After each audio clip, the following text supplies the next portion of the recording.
Hi, thanks for tuning back into my playlist on YouTube. This is Muscle420, and I guess today we're going to talk about Ice Hard Mode in Veteran Sunspire, and we're going to talk about Lokkestiiz and what's needed per phase. So the first phase, when Lokkestiiz comes out, what the DPS needs to do is turn and burn the 2 Storm Atronachs. This is going to be able to help take out that first Frost Atronach. Also, make sure you keep Taunt on the Atro. So when it explodes, it's going to create an ice cage, or a cage that's going to damage the Frost Atronach. Now what you need to do is just walk him through both cages, and the DPS finishes him off. After this, your primary job is going to be aggroing the little Flame Atronachs, just to keep them away from the DPS. The DPS can kill them, or they don't have to. It doesn't really matter. But if they're not going to kill them, then you need to keep the Flame Atronachs away from the DPS.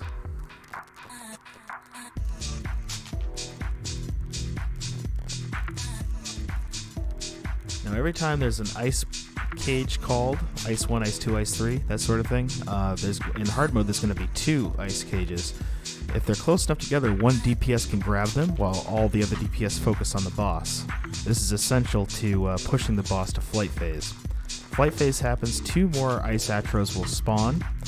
The main tank will take one off to the exit side. The off tank will pull one to the entrance side.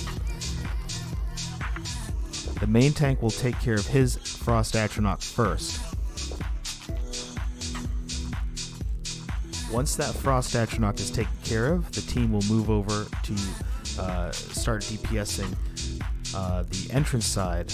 However, when Breath comes out, which it's about to do in about 5 seconds, Breath comes out, it's going to create AoEs around everyone's feet. They're going to take shock damage. Everyone needs to spread out, like so.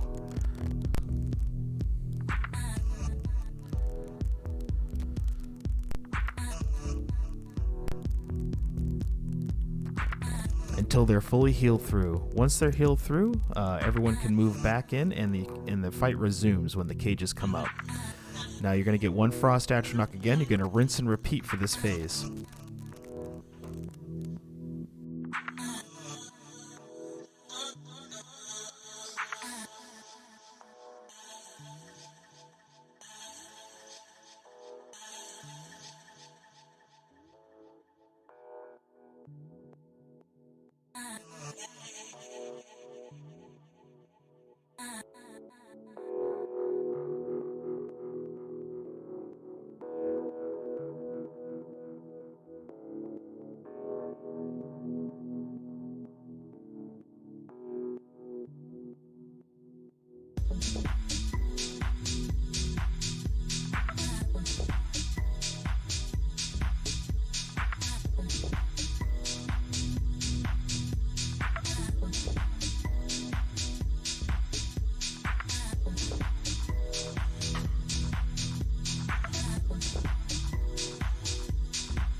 Alright, second flight phase is happening now, which means breath is going to come out immediately, and that means all teams need to get in their positions.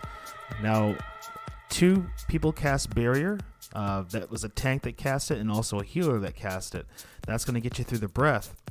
Doesn't mean people are going to live, though. Some people might die on this part because there's a lot of incoming damage. Now, each of those storm macros, they are placing minor vulnerability, or major vulnerability actually, on the team. That can be purged through. As a tank, you should be running purge every 2 to 3 seconds during this phase. I didn't realize that at first, but that is a thing. That can be purged, that extra damage that they're taking, and it should be purged.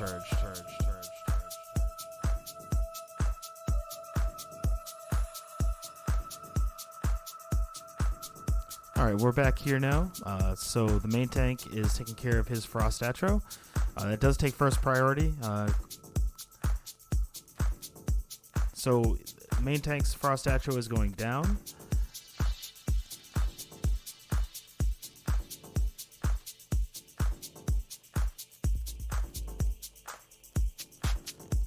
We are taking the Frost Atro to the other Storm Atronach, and now everything is down. Grabbing the extra flame Atros.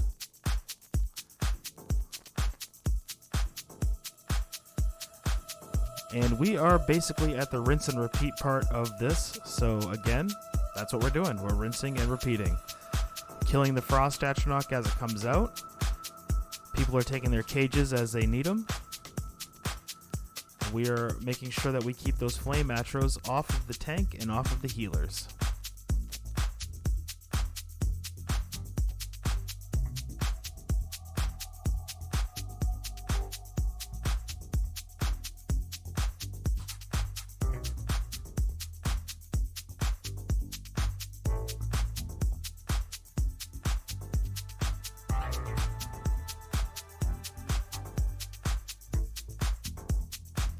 Here we come to a big complaint of mine.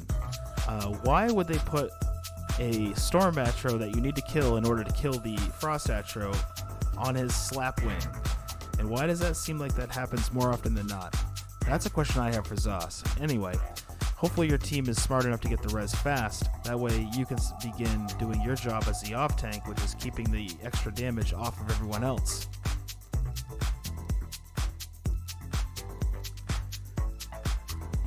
That AoE people need to block through. I did call block there, and so they did block that. You can also dodge roll it, but you do not want to just face take that as a DPS. You will die.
And here we are at third flight phase.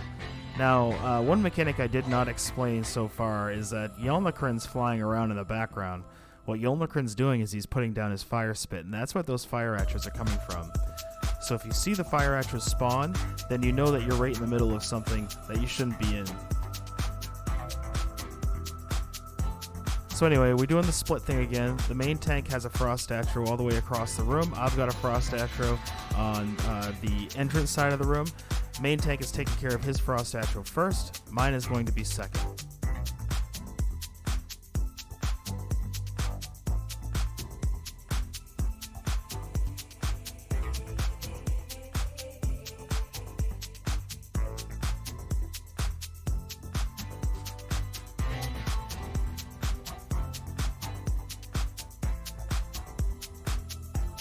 As long as everyone stacks correctly, that is a pretty easy part of the fight.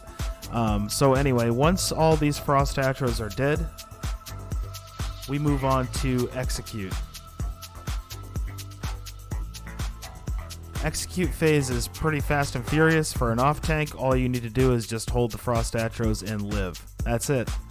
That's all you're doing as a off tank here.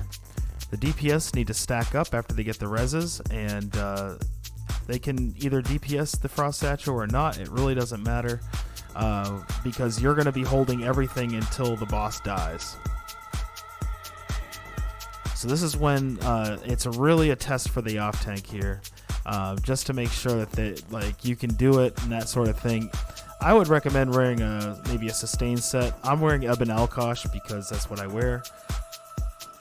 You could definitely pick a health set if you wanted to, if you felt like you weren't going to be able to survive this. I'm going to tell you right now, though, it's actually a pretty easy fight.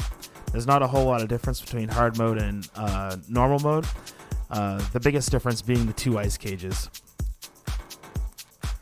But the Fire Atros, they do add a new element to it.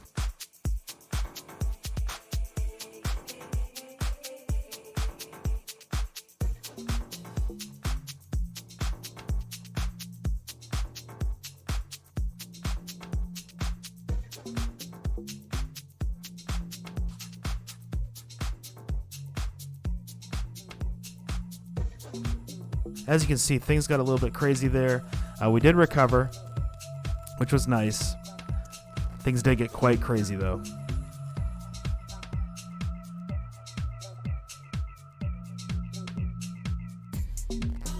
Just make sure you follow directions from the raid lead and do what you're supposed to do in this fight, and you should be good to go. And that should conclude my how-to off-tank Ice Hard mode. Hope you enjoyed it. Hope you found it informative. Take care.